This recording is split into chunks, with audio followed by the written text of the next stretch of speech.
आखाती देशांमधल्या युद्धाची झळ आता आपल्या घरापर्यंत. सिलेंडर बुकिंगची मुदत 21 वरून 25 दिवसापर्यंत. सूत्रांची माहिती. साठेबाजी आणि काळाबाजार रोखण्यासाठी निर्णय. गॅस तुटवड्यामुळे मुंबईतली 20% हॉटेल्स बंद. व्यावसायिक सिलेंडर मिळत नसल्याचा परिणाम. व्यावसायिक गॅस सिलेंडरचं वितरण थांबवलं. एअर इंडियाची 56 विशेष उड्डाणं आखाती देशांमध्ये अडकलेल्या भारतीयांना आणणार. कच्चं तेल महागलं. बॅरलमागे 114 अमेरिकी डॉलरचा भाव. महाराष्ट्राचे राज्यपाल म्हणून जिष्णुदेव वर्मा यांचा आज शपथविधी. मुख्यमंत्री फडणवीसांकडून जिष्णुदेव वर्मा यांचं स्वागत. ई बाईक वाहकांचे परवाने रद्द. परिवहन मंत्री प्रताप सरनाईक यांची घोषणा.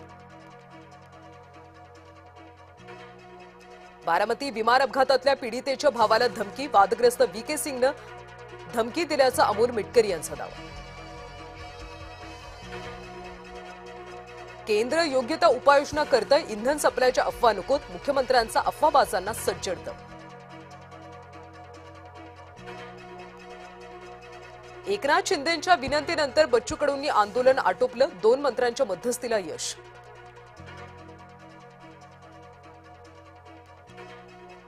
पुण्यश्लोक अहिल्यादेवी होळकरांचं नाव काढण्यास आत्मदहन. बारामती रुग्णालयाला अजित पवारांचं नाव देण्यास धनगरांचा विरोध. सिडकोच्या लाल फितीचा आणखी एक प्रकार उघड. पंतप्रधान घरकुल योजनेसाठी भूखंड देण्यात दिरंगाई. विक्रांत पाटील यांचा विधान परिषदेत आरोप. ठाण्यामध्ये मेट्रोसाठी हजारो झाडांवर कुऱ्हाड. पर्यावरणप्रेमी चिंतित. बाधित झाडांचं पुनर्वसन करा. वृक्षप्रेमींची मागणी.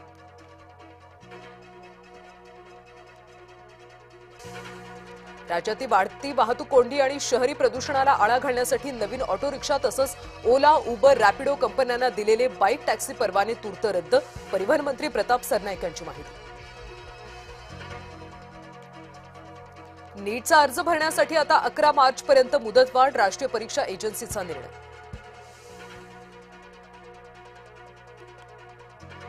देशात बेफाम महागाईची शक्यता कमी. महागाईचा दर रिझर्व्ह बँकेच्या उद्दिष्टांच्या जवळपास राहील. केंद्रीय अर्थमंत्री निर्मला सीतारामन यांची संसदेत माहिती. महाराष्ट्र साखर उत्पादनात होणार अव्वल. उत्तर प्रदेशला टाकणार मागे. देशातलं एकूण उत्पादन 324 लाख टन होण्याचा अंदाज.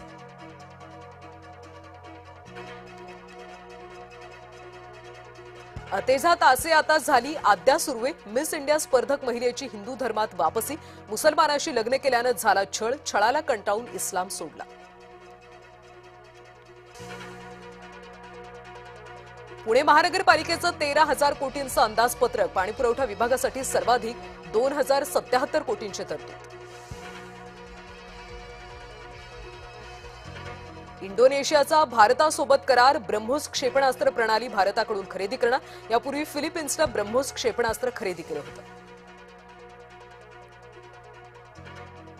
भारतीयांच्या हितालाच प्राधान्य देणार. युद्धस्थितीच्या पार्श्वभूमीवर परराष्ट्र मंत्री एस जयशंकर यांचं विधान. विरोधकांना फक्त गदारोळच घालायचे. जेपी नड्डा यांनी विरोधकांना फटकारलं. लोकसभेचे अध्यक्ष पक्षपाती वागतायत. विरोधकांनी केला सभागृहात गदारोळ. येवल्याच्या नगरसूल रोडवर अपघाताची भीती. कालव्यावरच्या पुलावरचा कठडा तुटला.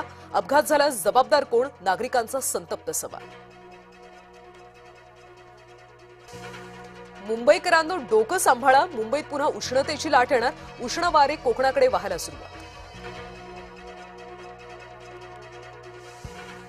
आता लक्ष ऑलिम्पिक सुवर्ण. वर्ल्ड कप विजेतेपदानंतर टीम इंडियाचा कर्णधार सूर्यानं सांगितलं नवं ध्येय.